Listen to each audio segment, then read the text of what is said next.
Je me pose un problème qu'on peut avoir dans la vie de tous les jours. J'ai essayé aujourd'hui de chercher le chemin le plus court, le plus intéressant pour aller à Malaga. J'imagine que je veux aller à la plage parce qu'il fait un peu froid à Paris.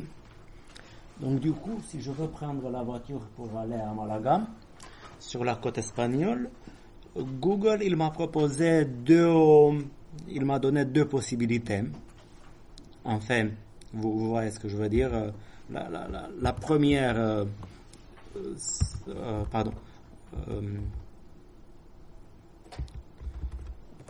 la première possibilité en bleu, ça représente le chemin le plus court, environ 1800 km. Et le deuxième, il passe par Lyon, par Barcelone, il est 2000 km.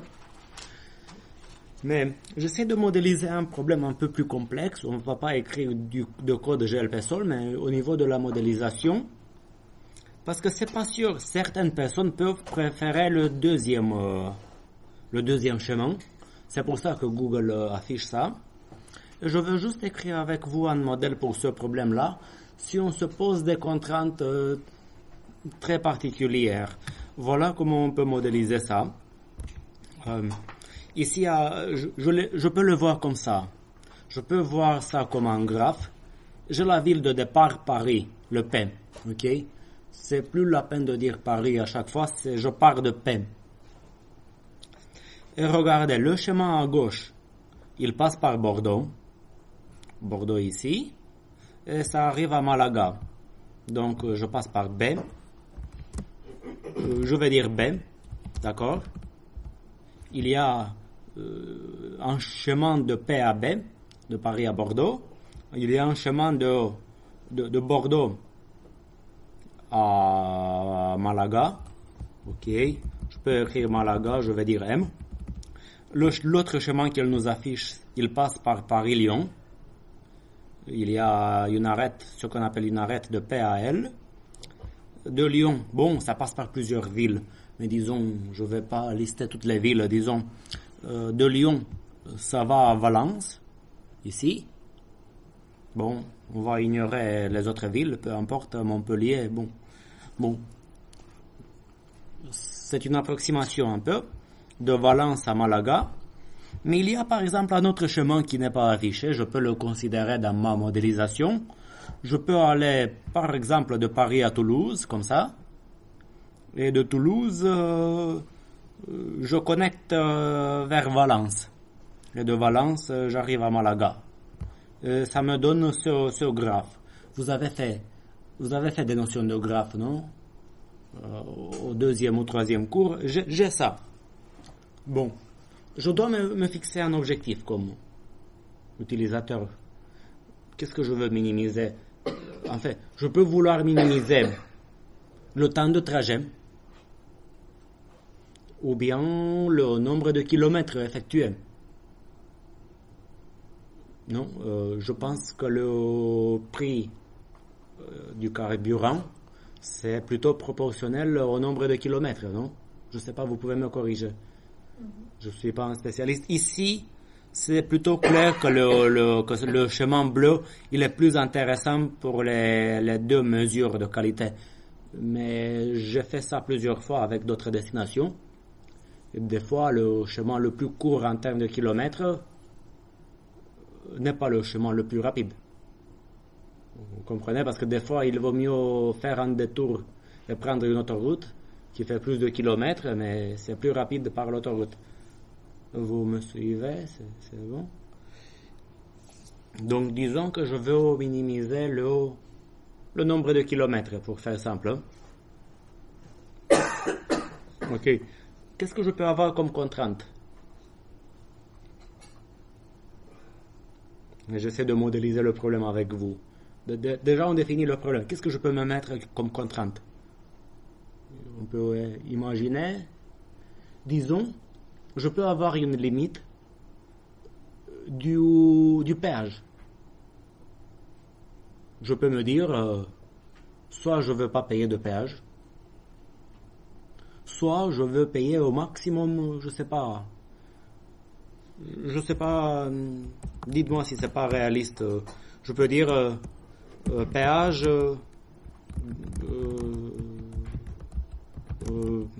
dites-moi, je sais que si je prends Paris-Lyon, je paye 40 € de péage, c'est sûr.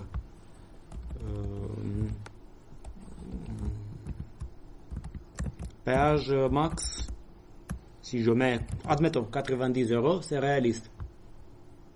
Okay? Pour faire simple, j'ai 90 € dans mon compte, c'est la vie, admettons. Je ne peux pas payer plus que ça de péage, donc il sera obligé d'éviter les autoroutes, grosso modo.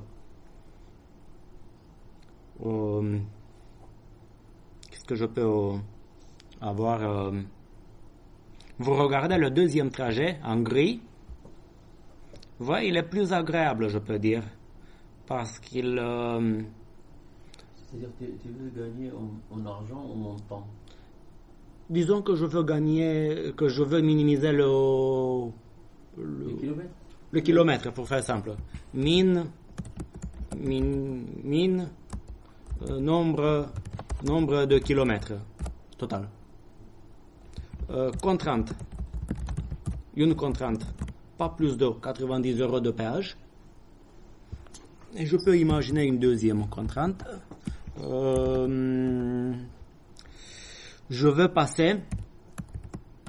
Je veux rouler. Rouler au minimum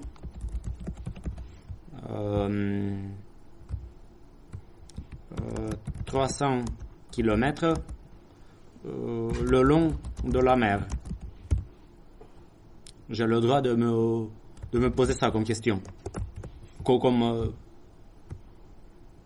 Bon, ça fait du sens. Par exemple, le deuxième trajet en gris, la moitié du trajet, même plus, c'est sur la côte. C'est plus agréable, admettons, pour certaines personnes. Alors que le trajet choisi ici, il touche un peu la côte, mais pas beaucoup. Donc il peut y avoir en théorie des personnes, honnêtement c'est pas si réaliste que ça, mais pourquoi pas. Il peut y avoir quelqu'un qui aime bien rouler à côté de la mer, je sais pas, pour regarder le paysage, je sais pas. Donc vous comprenez un peu, avoir des contraintes comme ça. Si vous avez des idées, dites-moi. On peut demander d'éviter, je sais pas, les routes où il y a souvent des travaux. Les intersections difficiles. Oui, où il y a beaucoup d'intersections, où il y a beaucoup de camions, je sais pas. Oui, éviter le centre-ville. Tout ça, ça peut se modéliser et faire un programme. Donc je vous parle de ce problème-là. Si je veux juste minimiser le nombre de kilomètres, le problème que je me pose, si je n'ai pas de contrainte, c'est le problème du chemin le plus court. Ça, c'est un problème étudié dans la littérature depuis longtemps. C'est un problème qui se résout de manière très efficace avec des algos dédiés. Ça ne pose pas de problème. Si je pose une seule contrainte, le problème il est déjà beaucoup plus difficile. Mais encore,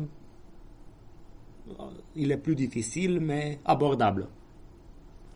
Mais du moment où j'ajoute une deuxième contrainte, le problème il devient déjà très difficile au niveau combinatoire. Et on dit que le problème peut prendre beaucoup de temps. Et c'est peut-être une des raisons en partie qui fait que avec les GPS les plus classiques, je pense que vous n'avez pas l'option de lui donner ce genre de contraintes. Je me trompe? Vous avez eu des GPS qui vous permettent... Tu peux ajouter les intersections difficiles aussi. Oui, ça c'est possible. On peut ajouter éviter les autoroutes.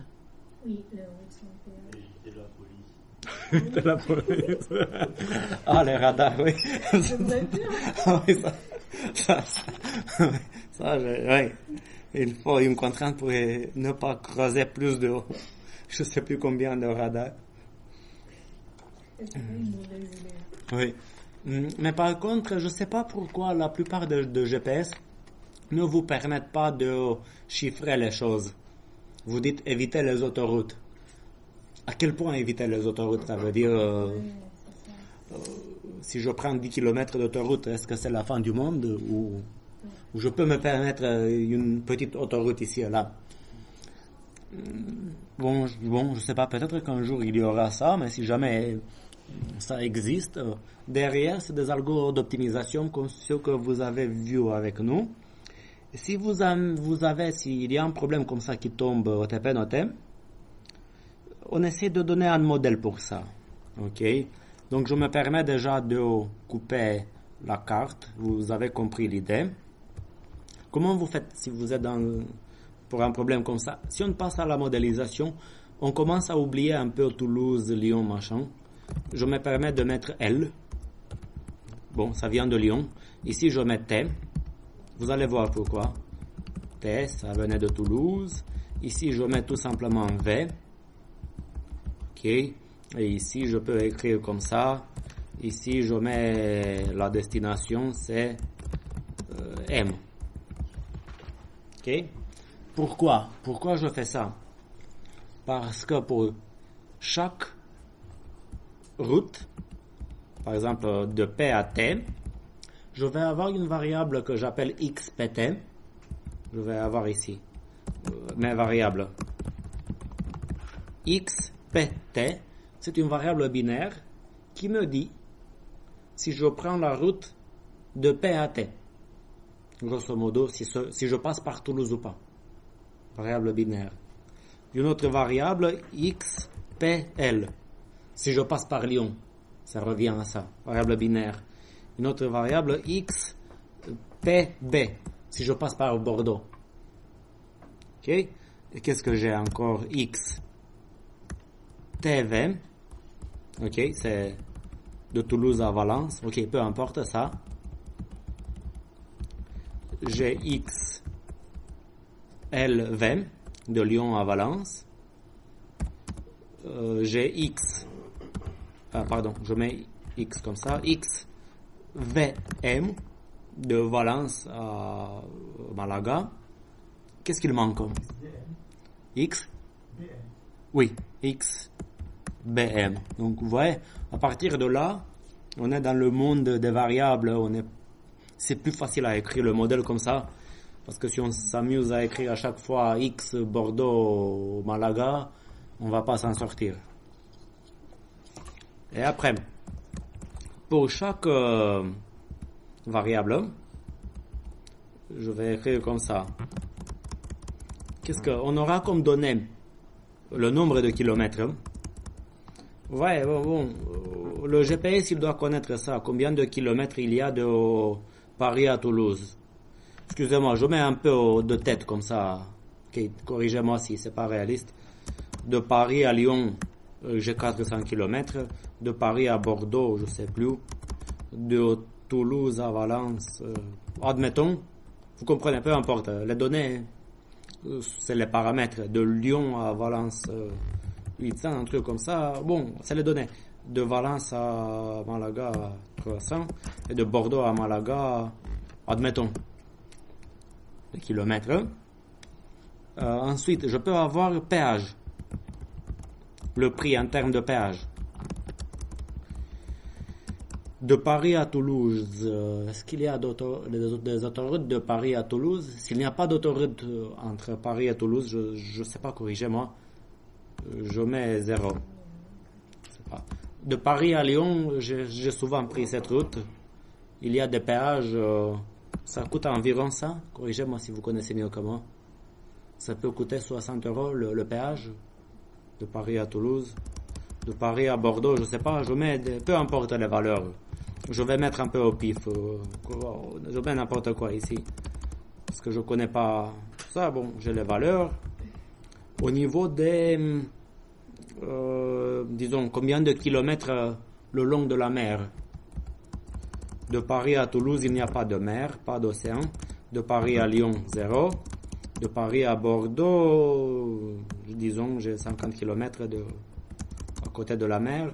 De Toulouse à Valence. Là, j'ai beaucoup plus. Ici, je peux avoir 200, je sais pas. De Lyon à... Ah non, qu'est-ce que j'ai dit? Non. De Toulouse à Valence, non. Toulouse, c'est au milieu de la carte, non. C'est 0. Mais de Lyon à Valence, je peux avoir 200 ou... je sais pas, 200 km. De Valence à Malaga, c'est que à côté de la mer. J'ai 300.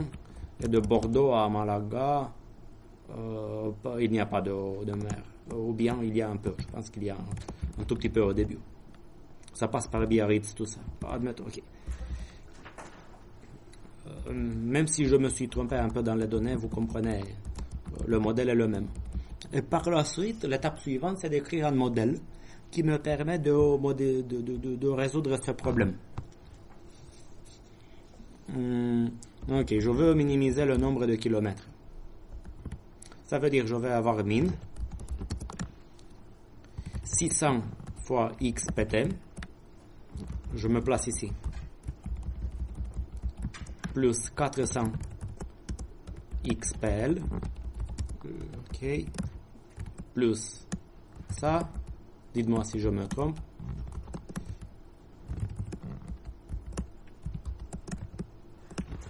Tac. xlv plus... Est-ce que c'est nécessaire de mettre l'étoile à chaque fois? Non. Contrainte. On écrit sujet, personne, on écrit subject to, ou bien s.t. On comprend. Péage max 90. Qu'est-ce que j'ai? Voilà, j'ai des péages partout, sauf pour Paris-Toulouse. Voilà, permettez-moi de me simplifier la vie. Je mets 0 ici aussi. J'ai moins de choses à écrire. Je laisse 0. Péage. Qu'est-ce que j'ai? 400 XPL plus...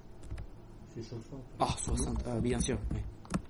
60 fois XPL plus PB plus 40 fois, je peux l'écrire comme ça, 40 fois X PB plus 50 fois X TV plus le dernier 30 fois X BM inférieur ou égal, j'ai dit pas plus de 90 € de péage. Ok. Ok. Si tu veux être rigoureux, le V c'est minuscule comme tu veux. Ah oui, bien, oui, n'hésite pas. Oui. Par la suite, au niveau de la mer, qu'est-ce que j'ai? PB, il y a de la mer de P à B, donc j'ai 50 fois PB plus LV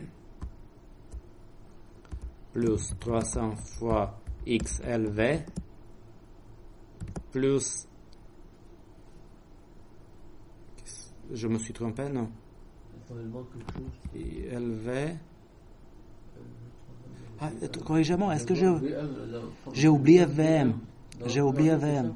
Oui, corrigez-moi. Ah oui, ici j'ai plus 300 fois XVM. Ah, j'ai oublié ça. Tac, c'est comme ça qu'on écrit le modèle. 300 XL. Après, j'ai VM. Plus 300 fois X. Ah oui, ça c'est le schéma. Valence-Malaga. C'est que sur la côte de la mer. Plus 100 fois XBM. Supérieur... j'ai tout ça. Supérieur ou égal à 300. Ça revient à cette contrainte-là. Ok, j'ai deux contraintes que j'ai écrites comme ça. Donc ça, c'est mon modèle. Et je dois ici écrire x, pt, tout ça. Je prends toutes les variables. Binaire. Donc si jamais vous avez un problème comme ça au TP noté, vous faites cette analyse. Ça c'est le modèle. Ça représente déjà 2 sur 3 de la note. 2 tiers, si le modèle est correct. Ouais, même si vous n'avez pas envie de faire GLP Sol, mais vous voulez écrire le modèle dans un fichier texte, même ça vous rapporte des points. Je ne sais plus exactement combien je vais voir. Peut-être que la moitié, je ne sais pas. Il faut que je regarde ça avec mes collègues. Et par la suite, la dernière étape, ça serait de prendre ça et de l'écrire sous GLP Sol. D'accord? Bon. J'ai pas le temps de faire ça, mais je dirais que c'est plus ou moins facile. Pourquoi? Parce que ça revient, on n'a pas de tableau de variables ici. C'est vrai, on a 7 variables, mais toutes les contraintes peuvent s'écrire comme je l'ai fait dans la première page que j'ai partagée avec vous. C'était où il y avait... Vous partez de ce code-là, si vous avez à résoudre ça. Ici, vous avez que 2 variables, x1 et x2. Au lieu de x1 et x2, vous mettez les 7 variables xpl, machin. Vous mettez 7 fois var, machin, supérieur ou égal à 0, virgule binary. Après, vous mettez l'objectif.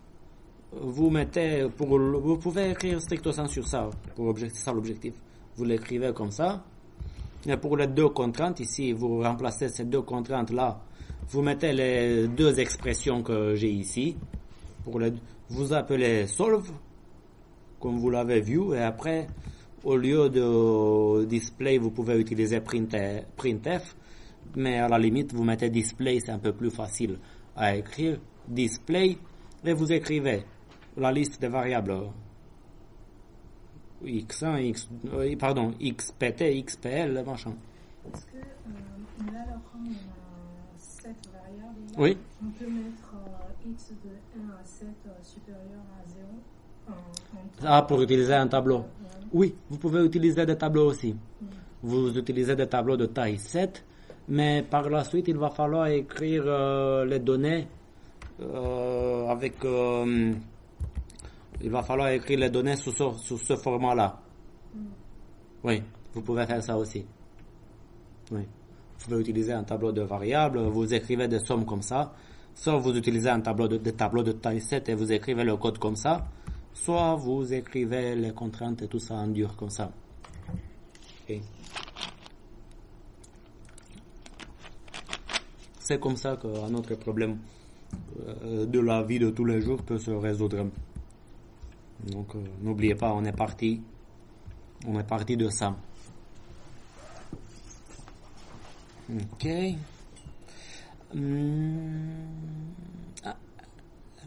J'ai oublié une petite chose au niveau du modèle. Le problème, c'est que oubliez un peu la deuxième contrainte. De toute façon, c'était une contrainte un peu artificielle. Mais si j'écris le modèle comme ça, si je lui donne ça, j'oublie cette contrainte-là.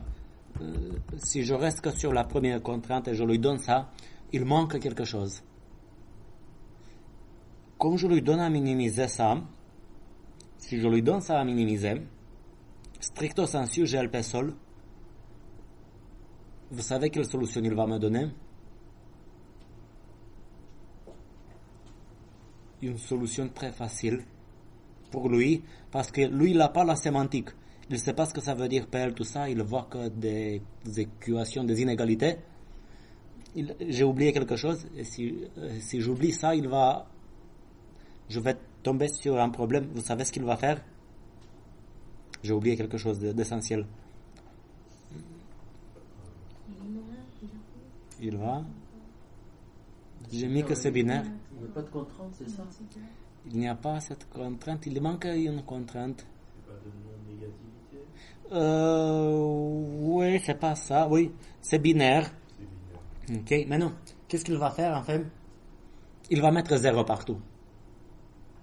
Il va mettre toutes les variables à 0. Il va me donner une solution qui me coûte 0. Donc, tu restes à la maison, bref.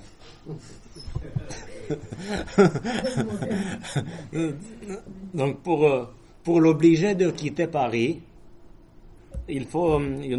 parce que c'est pour ça. Donc, Ok. Pour l'obliger de quitter Paris, il faut lui donner une famille de contraintes de ce type-là.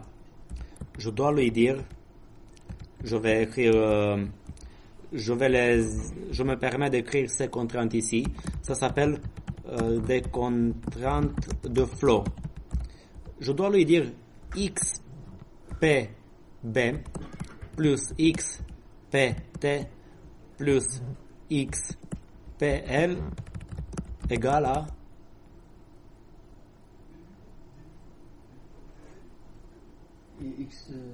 XPB c'est Paris-Bordeaux, PT c'est Paris-Toulouse et PL Paris-Lyon. XPM. Non, elle n'est pas grave. Combien ça doit faire? C'est que des variables 0, 1. Oui, ça fait 1. En bref, je lui dis, tu dois partir de Paris, tu dois quitter Paris. Soit tu passes par Bordeaux, soit tu passes par Toulouse, soit tu passes par Lyon. Il faut prendre un de ces trois choix. À toi de voir lequel. Mais il faut que tu pars de Paris. Si tu veux partir de Paris, soit tu passes par B, soit tu passes par T, soit tu passes par L. C'est ça ce que ça veut dire, cette contrainte-là.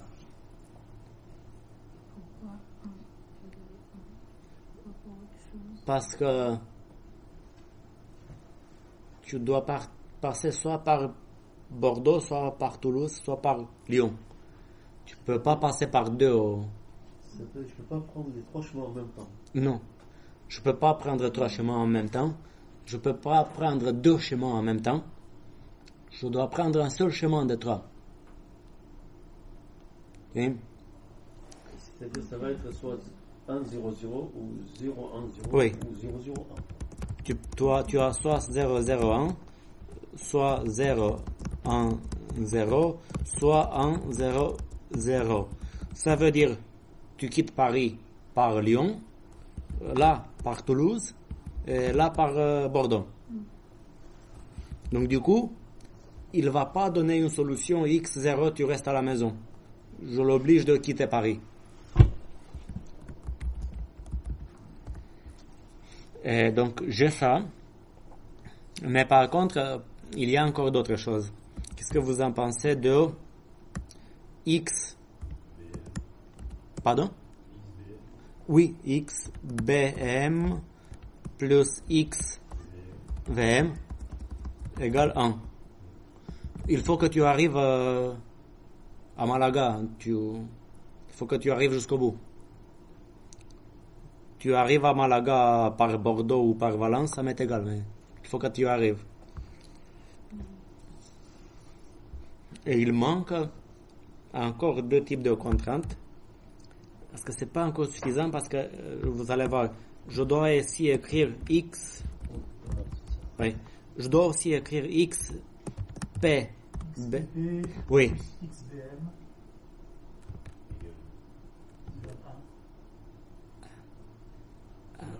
Si j'écris XPB plus ou moins, oui, XPB moins XBM égale 0. Donc ça revient à dire que XPB égale XBM. BM, oui. En gros, ça veut dire, si tu arrives à Bordeaux, tu t'arrêtes pas à Bordeaux, tu continues. Si tu prends XPB égale 1, tu dois aussi prendre XBM. Tu continues. Ça l'oblige de faire le lien. D'une autre manière de dire, c'est celui qui arrive à Bordeaux doit quitter Bordeaux. Parce que Bordeaux, c'est pas la destination finale.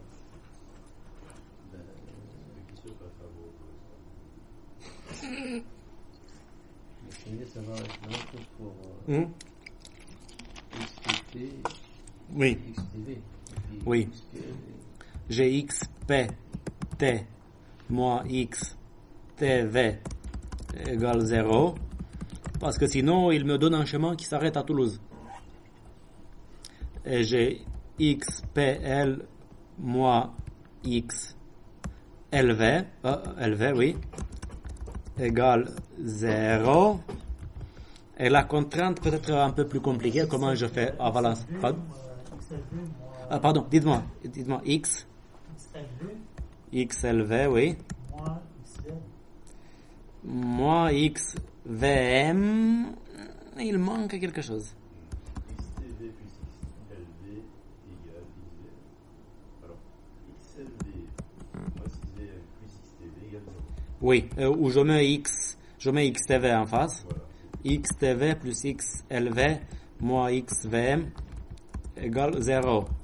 Je lui dis en fait, si tu arrives à Valence, soit par Toulouse, soit par Lyon, ça m'est égal, tu dois quitter Valence pour aller à Malaga. On appelle ça des contraintes de flow. Si j'envoie quelque chose vers un sommet, vers une ville, le flow qui arrive à la ville doit quitter cette ville tout entier. Oui. Donc ici, il y a deux choses qui peuvent rentrer à Valence. Oui. Ok, donc des questions? Donc je prends ces contraintes de flow, je les écris comme ça, je les ajoute ici aux contraintes, au modèle. Voilà, et disons c'est ça le modèle complet. C'est ça. Qu'on doit servir à GLP Sol. Si on lui donne ça, il nous renvoie la solution. Voilà, finalement, je ne sais pas si ça peut aider quelqu'un, mais je ne crois pas trop. C'est trop complexe à rentrer les données, mais à la limite, on peut utiliser ça pour planifier nos voyages. Si jamais vous avez des voyages à effectuer avec des contraintes un peu de plusieurs contraintes que vous ne pouvez pas donner à des GPS classiques. Mais c'est assez rare, je pense. Un jour, je ne serais pas étonné de voir un logiciel qui propose ce genre de fonctionnalité. Ok. Vous comprenez? Surtout pour éviter les classiques options éviter les autoroutes avec des choses chiffrées.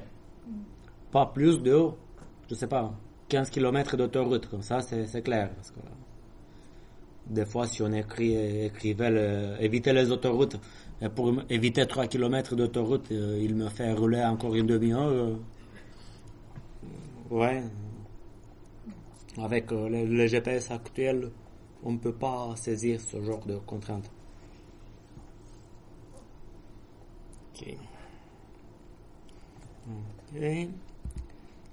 Après, des questions?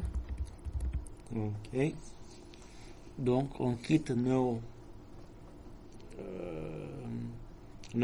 projets de vacances avec un projet plus ou moins similaire. Voilà, il y a un problème qui s'appelle le voyageur de commerce. Toujours sur une carte. Juste Oui. ce que vous avez fait tout de suite là, je vais prendre une photo, j'ai pas... Vous pouvez prendre une photo ou je vais déposer ça en ligne ce soir de toute façon. Ok. Je dépose les vidéos sur YouTube. Ça ne me coûte rien, mais je vais déposer le fichier en ligne. Ouais, Donc du coup, tout ça, je dépose en ligne. Un autre problème que vous pourriez avoir, ce genre de problème, vous avez ce problème qui s'appelle le voyageur de commerce. Déjà pour se familiariser avec le problème, un peu comme tout à l'heure, on a plusieurs villes. Je vais me permettre à partir de là de parler de ces villes que grâce à la première lettre. J'ai P, L, C, T ou N. Ok? J'ai des distances entre les villes. Ça peut représenter des durées. Ok? Des durées de. Ok? Des durées de trajet. Par exemple, je prends 1 heure pour arriver de Béthune à Lille. Bon. Ok. Qu'est-ce que je veux faire avec ça? Je veux partir de Paris, visiter une seule fois chaque ville en Provence et revenir à Paris. Quand je présentais ce problème à des étudiants d'une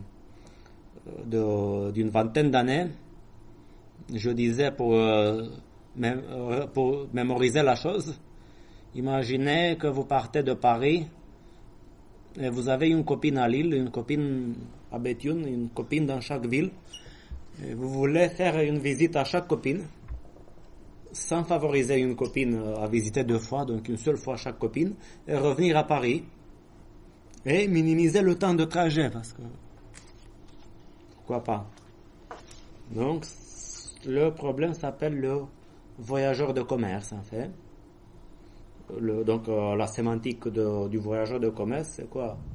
C'est quelqu'un qui part d'une ville, il veut rendre visite à plusieurs clients potentiels, qui se retrouvent à diverses distances du point de départ, et revenir au point de départ et minimiser la distance totale.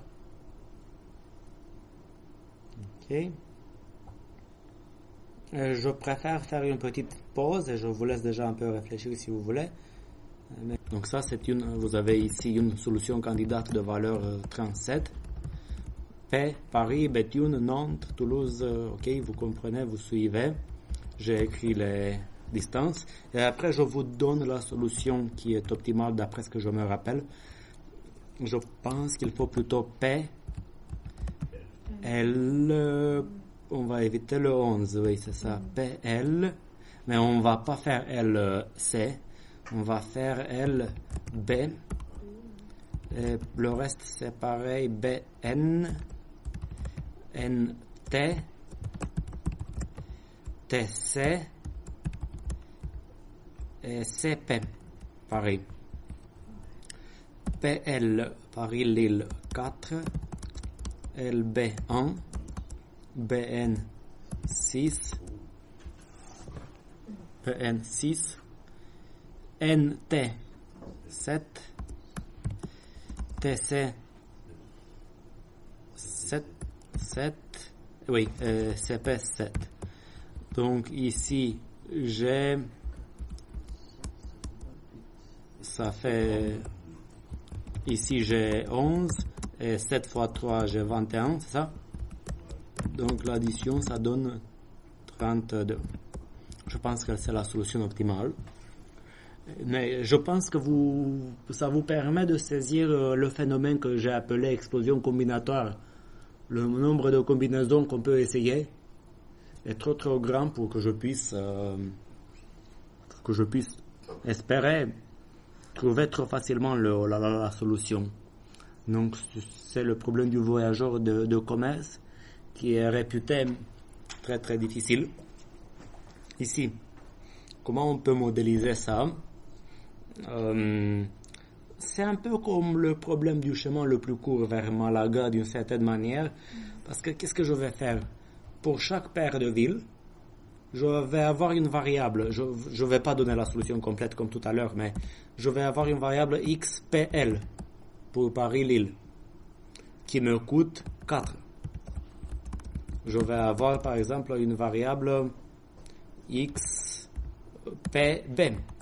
qui me coûte 2. Vous voyez ce que je veux dire? Disons que je prends que le nord de Paris pour faire simple. J'ai aussi XBL qui me coûte 1. C'est pas tout. J'ai une dizaine d'arêtes, j'ai une dizaine de variables, il faut saisir les données. Mais la fonction à minimiser sera quelque chose genre min 4 fois XPL. Donc ici, j'ai combien de variables en fait? 1, 2, 3, 4, 5. J'ai 10 variables, je pense que 10 variables. 10 variables, j'ai pas le temps de tout écrire, c'est répétitif. De toute façon, vous comprenez, j'écris que les variables du nord au nord de Paris. Ici, x plus 2 fois x pb plus 1 fois x bl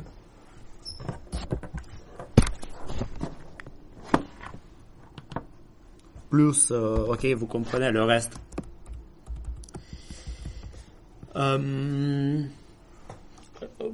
Au niveau des contraintes, j'ai pas de contraintes comme tout à l'heure de péage ou j'ai pas ce genre de contraintes. Mais pour ce problème, pour le modéliser, donc j'écris l'objectif, je définis les variables. Il manque une famille de contraintes, toujours de contraintes de flow, pour que je puisse assurer la continuité d'un chemin à l'autre. Donc, une première contrainte, c'est le plus simple. On doit quitter Paris. Et on doit revenir à Paris. Donc, si vous voulez, la première contrainte, c'est XPL plus XPB plus XPN plus XPT plus XPC égale 1. Ça l'oblige de quitter Paris. Ok. Ce qui rend les choses un peu plus laborieuses à écrire, c'est que je dois avoir une variable PL pour aller de Paris à Lille et une autre variable. En fait, j'ai 10 variables deux fois, je peux dire.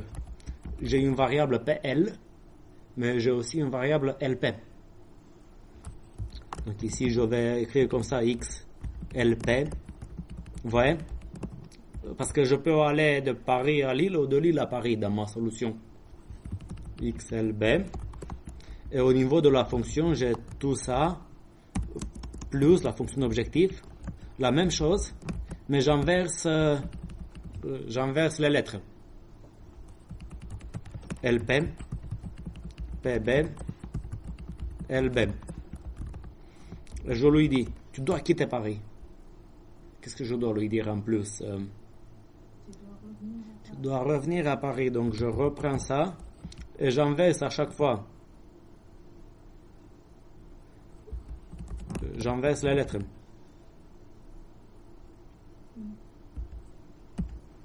Ce que tu as fait, c'est écrit par exemple le nord de Paris.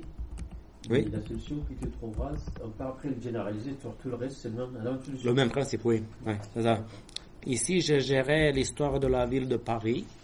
Mais si on réfléchit bien, quelle que soit la vie, disons, sur laquelle on se focalise, c'est la même histoire. Parce que je peux dire la même chose pour la ville de Lille. Il faut que tu arrives à Lille, et il faut que tu quittes Lille. Donc ça, c'est conservation de flow par rapport à Paris.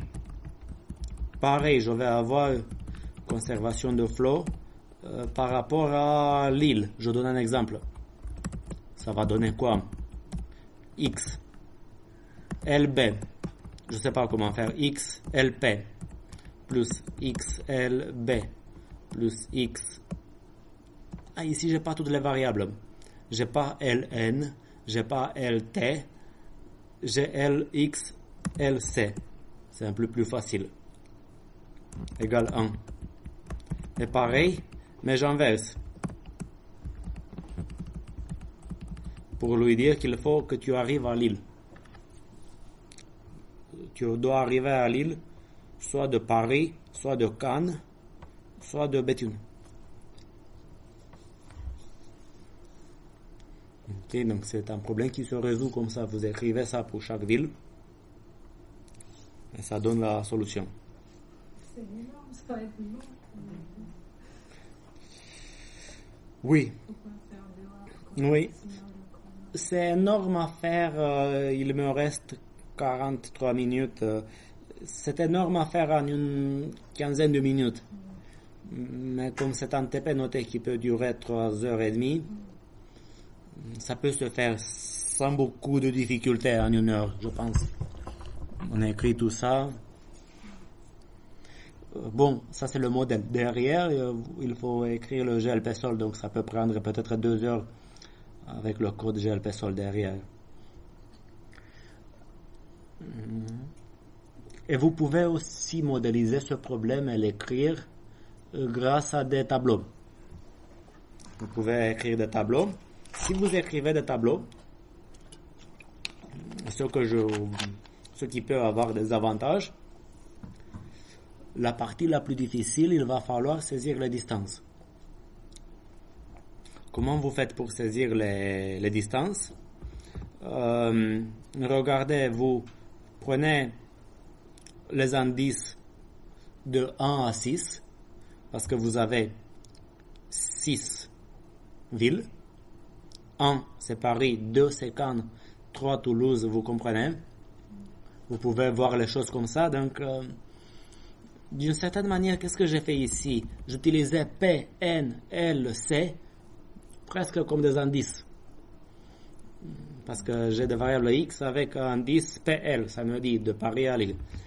Là, je suis obligé d'utiliser des chiffres.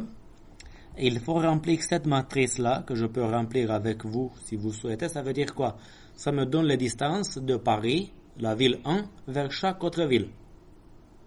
D'ailleurs, sur le diagonale, ça va être des zéros. Oui, sur la diagonale, je vais avoir des zéros. Donc, moi, je peux écrire ça parce que je partage l'écran avec vos collègues qui me suivent à distance. Je ne sais pas comment faire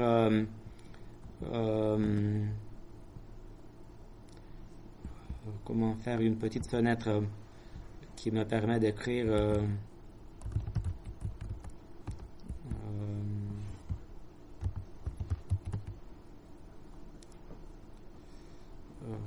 excusez-moi, je cherche texte editor. Non, c'est pas bon. Je vais prendre ça. Je vais maximiser comme ça, mais on va plus. Je pense qu'on va plus les distances. Mais comment faire? Comme ça, on voit. Je mets la petite fenêtre ici. Et, ok. Sur la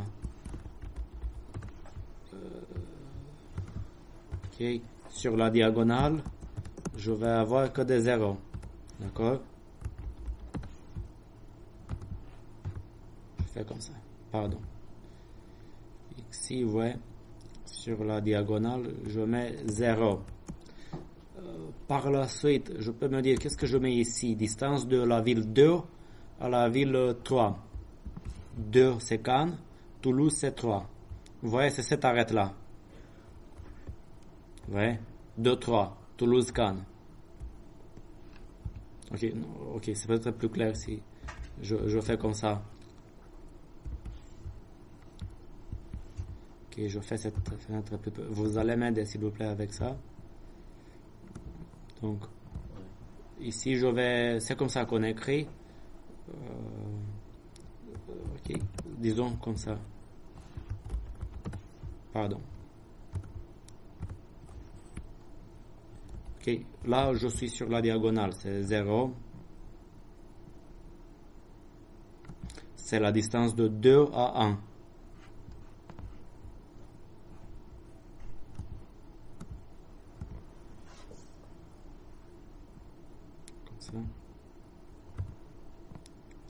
Désolé, mais j'espère que vous me suivez. Distance de 2 à 2, c'est 0. Distance de 2 à 3, regardez, c'est Cannes, Toulouse. 7. Distance de 2 à 4. 2 à 4, c'est quoi? Regardez. Cannes, Nantes. Il n'y a pas. Vous mettez une très grande valeur pour pénaliser l'idée de prendre ça. 2,5 Cannes, Béthune, il n'y a pas. Pareil. Et 2,6 Cannes, Lille. Là, j'ai 11. Ok, donc ça me donne ça. Après, je passe à la ville 3. La ville 3, c'est Toulouse. Toulouse, Cannes, 7. Toulouse, 0. C'est ça, 3-3. Toulouse 3-4, Toulouse 7. Toulouse Nantes. Toulouse 5, ça veut dire Toulouse Béthune, j'ai pas. Et après j'ai Toulouse Lille, j'ai pas. Il n'y a plus. Et Et je fais la troisième ligne, ça sert à rien de faire beaucoup de lignes avec ça. Qu'est-ce que j'ai? La ville 4, c'est Nantes. Nantes, la ville 2, c'est Cannes, de mémoire. Il n'y a pas de Nantes à Cannes. Nantes, j'ai Nantes-Toulouse, c'est 7. Nantes, 0. Par la suite, j'ai Nantes avec la ville 5, Béthune, Nantes, Béthune 6.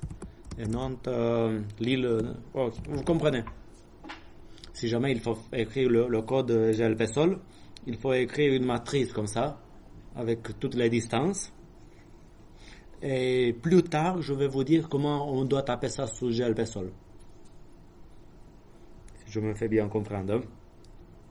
Mais une fois que vous avez les données sous cette forme-là, c'est très facile à les mettre sous GLP-SOL.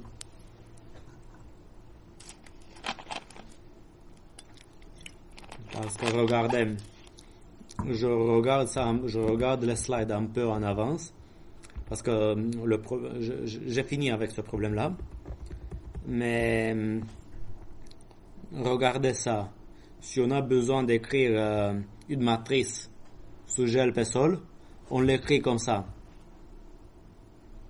Regardez cette zone-là.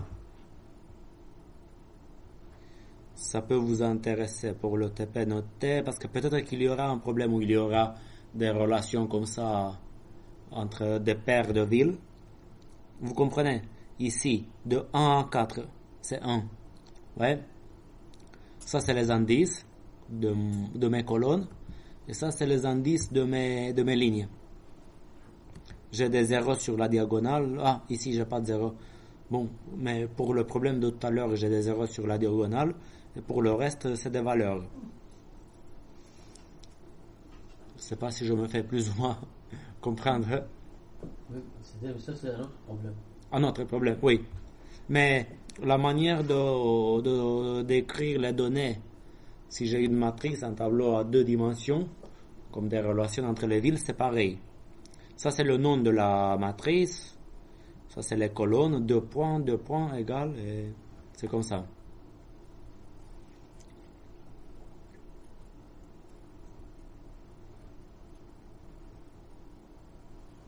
C'est-à-dire, c'est vraiment comme ça que c'est le syntaxe pour écrire une matrice. C'est ça. C'est comme ça qu'il faut l'écrire sous GLP-SOL. Mais là, tu donnes en même temps aussi les valeurs des cases ou vraiment on le déclare déjà comme ça après comme ça. Oui. On écrit déjà ça et après on modifie que les valeurs à l'intérieur. C'est ça ce que je veux dire. Oui, pourquoi on met des fois 0, des fois 1? Bon, ça c'est pour un autre problème. Dans notre cas, on récupère toutes ces valeurs-là et on les écrit ici. Pour ce problème-là avec où c'est des distances. Ici, si vous voulez, c'est un problème où il y a 2 types de distances. Distance 0 ou distance 1. Un problème simplifié, vous allez voir pourquoi je parle de ça. Mais bon, j'espère que vous voyez un peu comment on peut modéliser ce problème du voyageur de commerce. Des questions?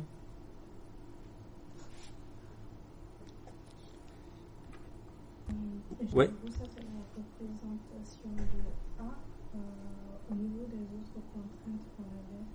Je pense qu'on a vu toutes les contraintes. La seule contrainte, en fait, c'est ces contraintes de conservation de flot qui lui dit pour chaque ville, il faut que tu arrives dans cette ville et que tu sors. Mais c'est la seule contrainte. La seule famille de contraintes. Et du coup, si on devait les représenter, ceux-là aussi en tableau comme vous l'avez fait. Oui, on devrait écrire un truc genre somme I de 1 à n c'est 6, un truc genre X, vous allez voir, si la ville de Paris c'est la ville 1, X de 1, I égale 1. Ça lui dit que je dois quitter la ville 1. x, et ça c'est la distance, ça c'est la distance ça c'est la variable qui, ça c'est la variable qui m'indique si je prends le chemin de 1 à i. Oui, c'est ça. Ok, pour toutes Oui. les objectifs. Oui.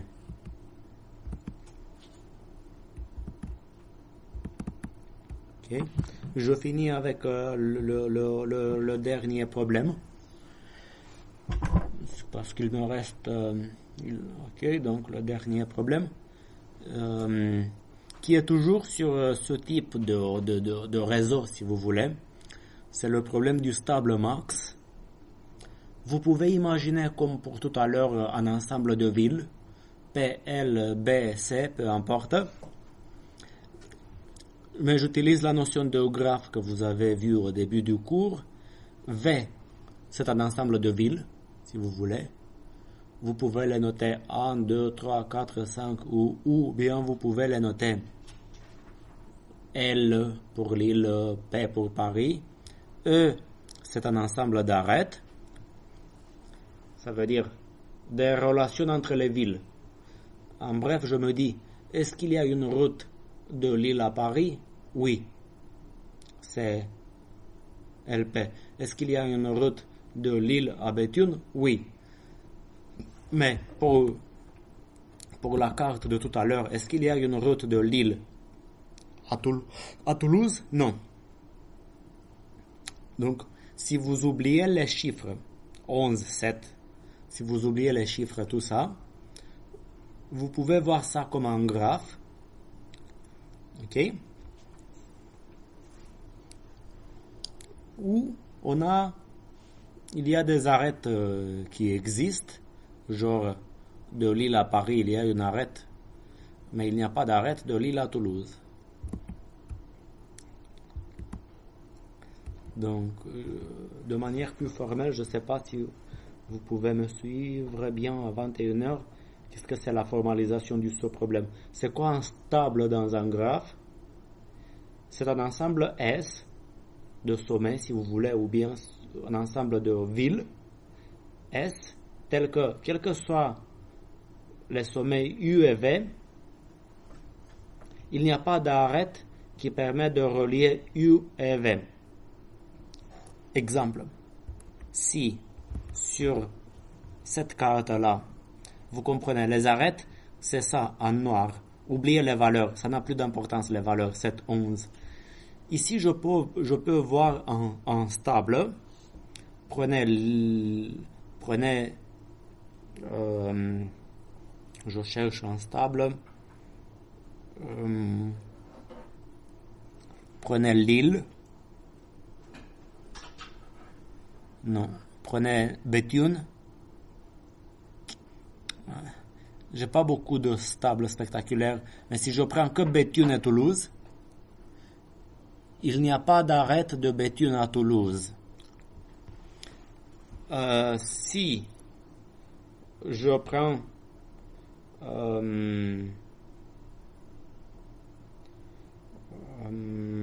Lille, Toulouse, c'est instable.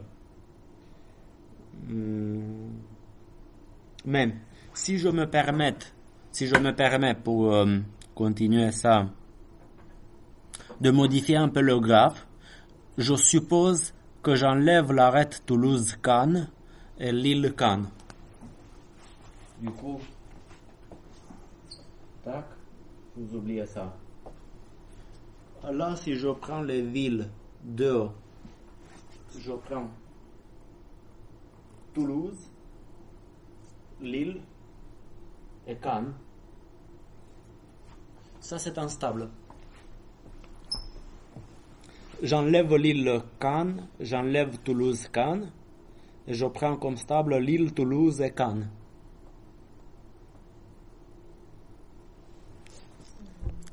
Regardez sur cette carte-là. Vous oubliez cette arête-là et prenez Lille, Toulouse et Cannes.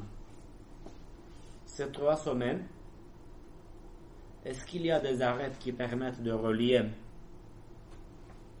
Lille ou Toulouse, Toulouse et Cannes et Lille. Il y avait là, entre Toulouse et Cannes, je sais pas. Oui, mais disons que je l'oublie. Ah, Donc je peux réécrire le dans graphe. ces cas, pour ne pas le faire, pourquoi vous n'avez pas pris Lille, Nantes et puis Cannes? Je sais pas. Lille, Nantes. Enfin, qui n'ont pas d'arrêt. Ah oui, vous avez raison. Oui, j'aurais pu. Vous avez bien raison. Oui, excusez-moi. Oui, c'est plus simple comme ça. Donc, oui. Je laisse cette arête là. Donc, il suffit d'oublier l'arête à droite, l'île Cannes. Et dans ce cas-là, si je prends ces trois villes-là, Lille, Nantes et Cannes, c'est instable. Ok. Il peut y avoir plusieurs stables dans un graphe. Je peux avoir. Il faut que le stable, ça soit à plusieurs sommets ou Oui, au minimum 2 sommets. Mais des stables de taille 2, il y a beaucoup. Parce qu'il suffit de prendre 2 sommets qui ne sont pas reliés. Et c'est instable. Mais les stables de taille 3 sont plus rares que les stables de taille 2. Et dans un graphe général, les stables de taille 4 sont encore plus rares. Et ce problème nous demande, le problème dont je veux parler ici, nous demande de trouver le stable de taille maximale. Comment on va modéliser ça? Regardez. Pour chaque sommet V, ça peut être de 1 à n, j'ai une variable x petit v. Je maximise la somme des xv. Ça veut dire que je maximise la somme des sommets sélectionnés. Par exemple, une clique de taille 4, elle va me sélectionner 4 sommets, 4 v. Et après, la contrainte la plus essentielle, bien sûr, xv c'est binaire.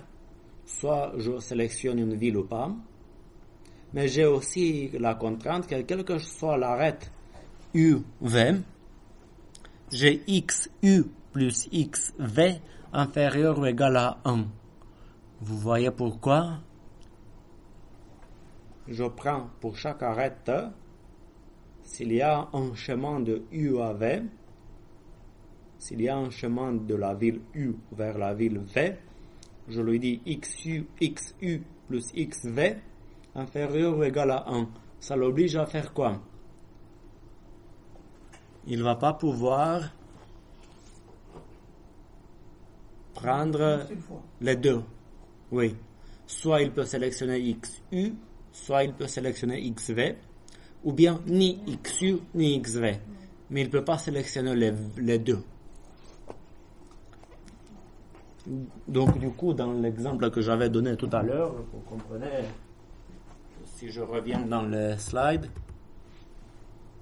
par exemple, je prends LN. Ici, je peux sélectionner L et N parce qu'il n'y a pas d'arête de L à N. Mais si je prends L et B, je me retrouve avec XB plus XL inférieur ou égal à 1. Donc du coup, ça veut dire que soit j'ignore les deux, soit je prends Béthune, soit je prends Lille, mais pas les deux. Parce que si jamais j'essaie de prendre les deux, c'est pas instable. Ok, c'est pour ça. Du coup, vous avez ça. Ok. Et par la suite, je pense que je vais montrer le code. Parce que le modèle, c'est que ça. D'une certaine manière, le modèle, il est très rapide à écrire sous cette forme-là. J'ai 3 lignes. Ça pose pas de problème.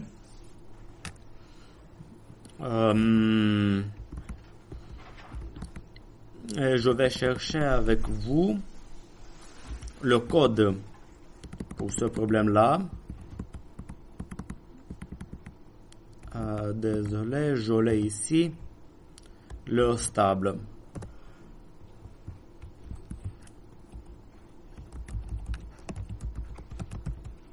Pardon. Donc, Pardon. Excusez-moi.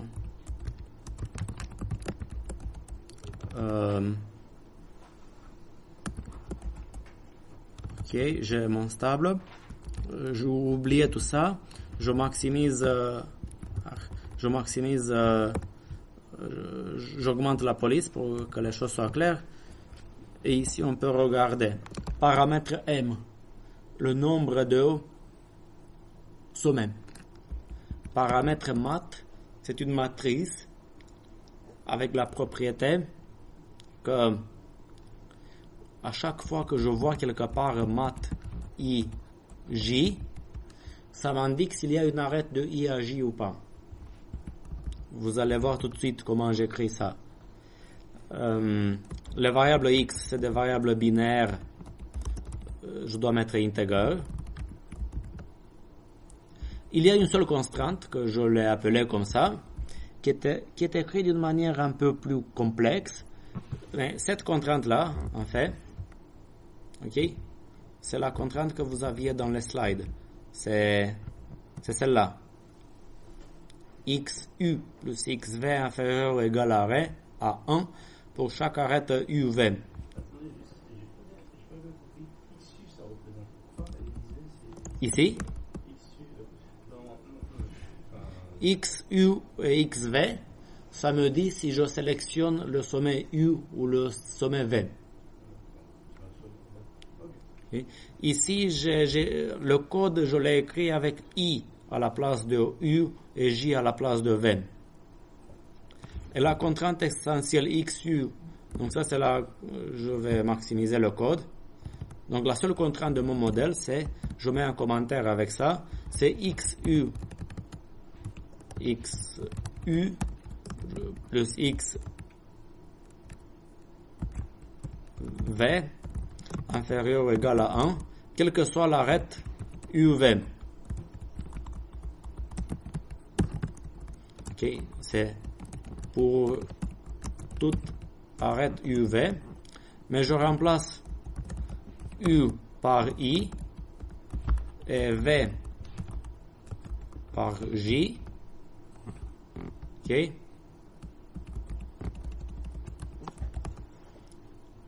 Et cette contrainte-là, elle est écrite comme ça. Je prends chaque I de 1 à N, chaque J de 1 à N, et si, je mets la condition avec 2 points, s'il y a une arête de I à J, alors j'ai XI plus XJ inférieur ou égal à 1. La contrainte, c'est la somme. Mais justement, on a Oui. dit qu'on ne devrait pas prendre, que ce ne sont pas des stables quand il y a des arêtes, justement. Oui, donc quand il y a une arête IJ, c'est ça la contrainte. S'il y a une arête IJ, XI plus XJ inférieur ou égal à 1. Non? Ah, d'accord. J'avais compris L'inverse. Ah, non. Ok. Non, c'est comme ça. Dans les slides, c'est pareil. Sauf que pour toute arête UV, j'ai utilisé I et J. La somme de XI, le nombre de sommets sélectionnés. Ouais. Après, je solve. L'affichage, ça utilise des éléments de langage de programmation comme ceux que vous avez vus. Mais je vous montre juste comment on écrit les données. Les données dans cet exemple-là ont été écrites dans un fichier séparé. Donc ça, c'est le modèle. Mais vous allez pouvoir écrire toujours les données dans un seul fichier. Mais par exemple, voilà un exemple de données. Si vous voulez. Pour faire simple, je peux prendre ça. En fait, je prends ça. Et j'écris tout dans un seul fichier. Je solve, printf, data, point virgule, et ici les données. Voilà, je fais tout dans un seul fichier. Les données, c'est quoi? N, le nombre de sommets. Et ici, j'ai cette notion de matrice qui me dit quoi? Laissez-moi me focaliser, s'il vous plaît, que sur les 4 premiers sommets. Je vais écrire au tableau. Quel est le graphe associé au sommet 1, 2, 3, 4? Ça, j'écris au tableau. J'ai mes 4 sommets. 1, 2, 3, 4. Et je regarde les arêtes.